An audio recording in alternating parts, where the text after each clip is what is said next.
Hey there, fellow classic comic collectors. As always, I'm Scott Harris King, and today we've got not one, not two, but three store visits that we're going to go to. Now, I'll tell you up front, I only bought comics at one of these stores, but I want to talk to you about my experiences visiting each of them because they're three very different stores and three very cool stores, each in their own way. And we're going to put them up on our new map because this was done while I was on vacation.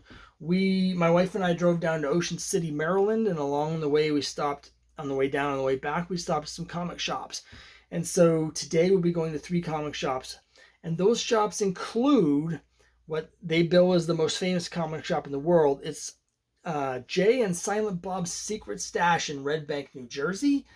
We also went to a comic book store in Bethan, Delaware. And then finally, we went to another shop in New Jersey that was called Dr. Wizard. Nah, I got that completely wrong. It was called Dr. Wonder. That's what it was, Dr. Wonder. And so I'm going to put those up here on the map so you can see those locations.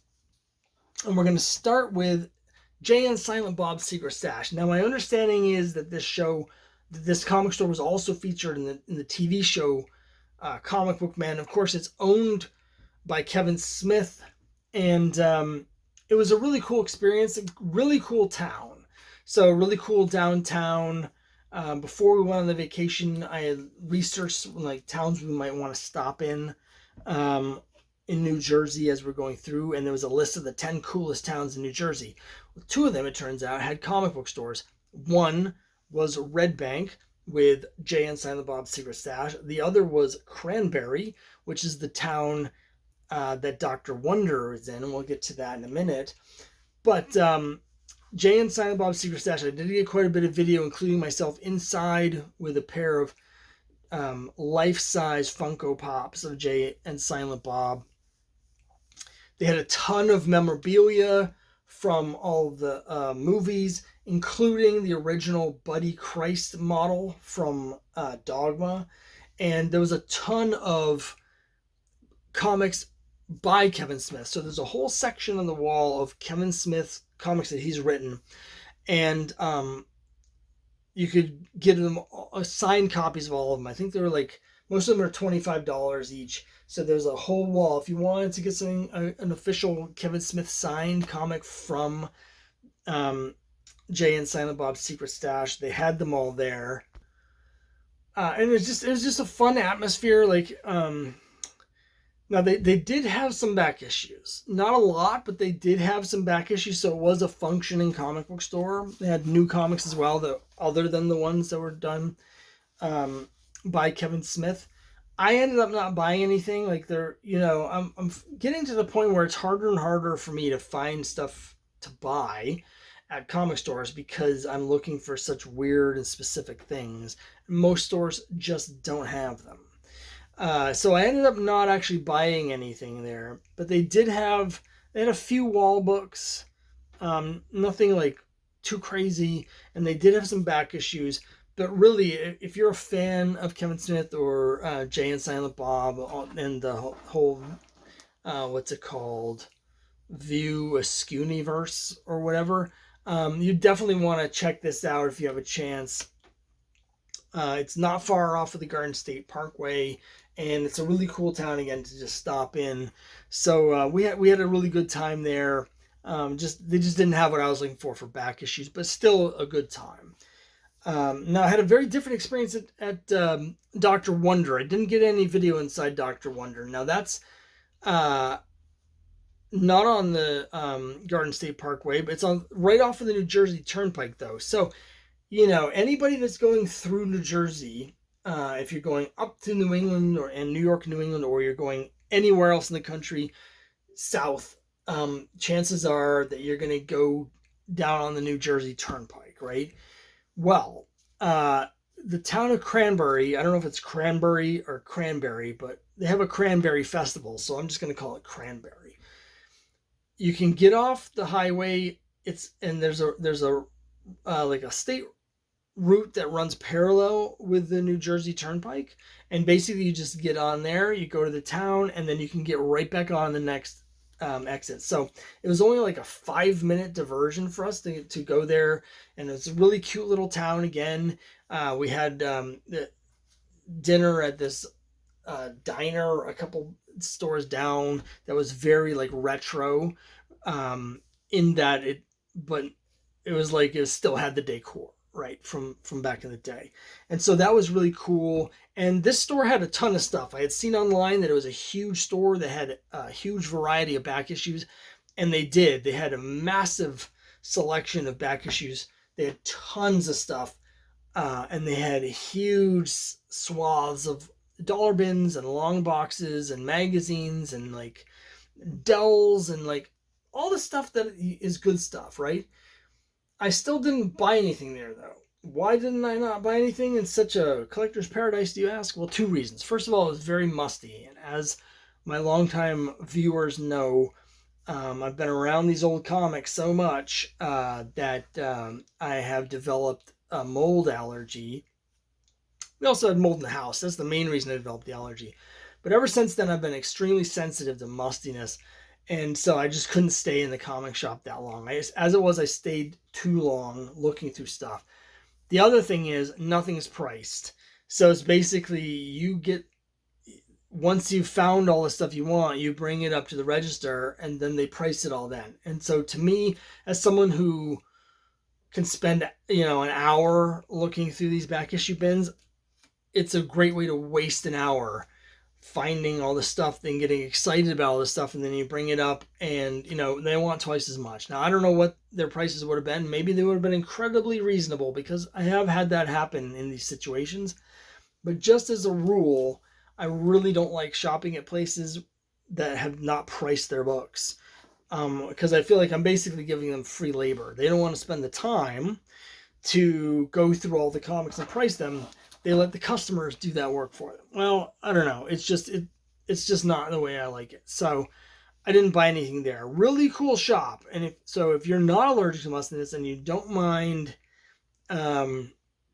people that price the books at the register once you found them, then they have a lot of stuff. They have a lot of Silver Age books, and just they have a ton of stock. So it's a great place to while away your hours. And again, it's right off the New Jersey Turnpike, so it's perfectly situated location wise for any comic fan that's going through New Jersey either direction.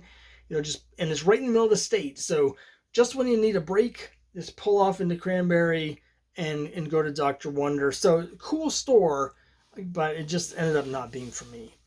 And then finally we got this comic book store in Bethany, Delaware. The name of the comic store completely escapes me, but it's something like the comic book store. I don't know. I'll put it up on the screen so you can see what the actual name is. Now, this is a little beach town, a little tourist town. Really cool place. We love the town. And I should say that down the road from the comic shop, there's a used bookstore. And the used bookstore had a ton of old comics. And I actually thought their selection of comics was better than the comic book store. They had some cool stuff there. However, I didn't get any comics there because everything was a little too expensive. There's a couple books I definitely would have bought, a couple of Archie books, some hard to find later issues of Betty and Veronica that are worth some money, but everything was priced up. So it was like, the prices you would pay for things on eBay. So I ended up not getting anything there. At the actual comic book store, they had a decent selection of modern back issues. What I ended up buying, though, because I do enjoy this sort of fun, and again, I'm always looking for things out of the dollar bin, is they had mystery grab bags, and they were $20 for 20 comics, which of course means they're $1 each. Now, the mystery grab bags had 3 categories. You could get Indies, DC, or Marvel. I didn't want to get the Indies because I thought it would be like a lot of like Image stuff from the last 20 years. So I decided to go with Marvel, and I'm going to show you the books that I got. It's a good selection for most people. I wasn't really that excited by it personally, but it had a lot of like it wasn't garbage. It was big main titles. So here's what I got. Alpha Flight 45, a book that I bought off the stands when it originally came out back in 1987. Avengers: The Initiative, number 11. Avengers 4 and 5, the Brian Michael Bendis Heroic Age Avengers. Avengers number 23, Legacy 723. So this is the new series by Jason Aaron, his newest run that just ended. New X-Men 137 by Grant Morrison. Defenders number 4, another Brian Michael Bendis book, and it seems to be based on the TV show. Punisher War Journal 16 by Matt Fraction and Howard Chaykin. Iron Man 13, this is from Civil War. And slightly later, same series, I think. But it's Iron Man number 28 from 2008, Director of S.H.I.E.L.D. Got Thor 601 from J. Michael Straczynski. And just before this, numbering-wise, but several years earlier, it's Thor 580 by Dan Jurgens. Captain America, Sentinel of Liberty number 3. This is Wade and Garney. Secret Invasion, Runaways Young Avengers number 3. And then we got some Hulk comics. It's Hulk number 8, Legacy 775. So this is a new book. Hulk 87 by Peter David. So this is from the aughts, I think. Son of Hulk number 14. World War Hulk number 2. And then a couple books that will be, again, going in my dollar bin save for later category. It's Tiger Division number 1. It's the 1 in 10 character design sketch variant cover. So for every 10 copies of the regular version of the store order, they got 1 copy of this. Can't imagine there's that many of these around, considering I've never even heard of this comic, so I'm sure he didn't sell that many copies. So you can see they originally had it priced at $10, but eventually put it in the grab bag. You know, it looks like it sells for $5 or $6 on eBay plus shipping, so 10's not out of the ordinary, I suppose.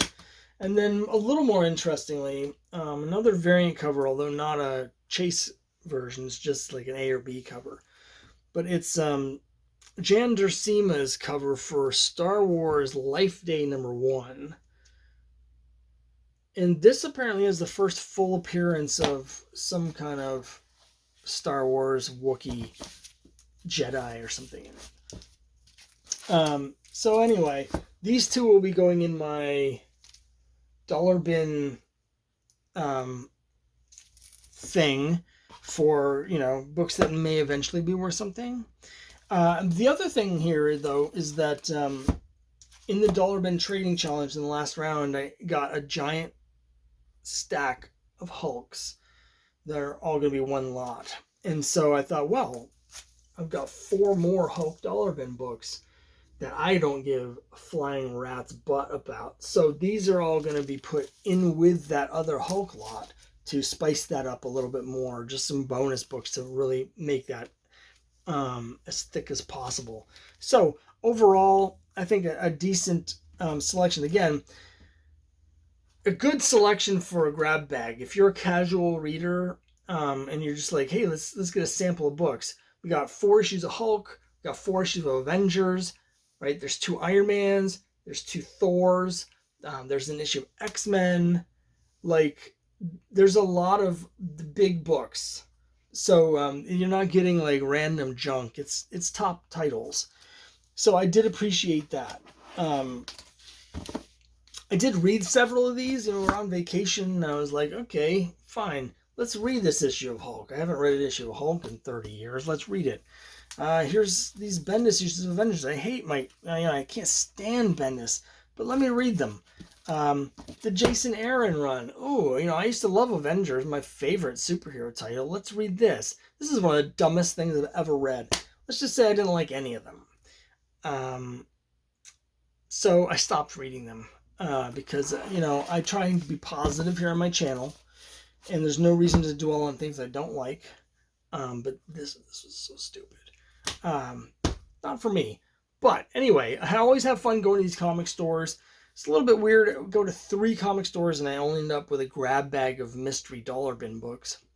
But that's just the way it shook out. Next time around, I'm going to have another video where I go to 3 more stores, all of those in Long Island.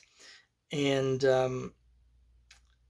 I only bought things at 2 stores there, but it was 3 very good stores in Long Island. So I'm looking forward to telling you all about that next time around. For now, thanks very much for watching, and I'll see you next time.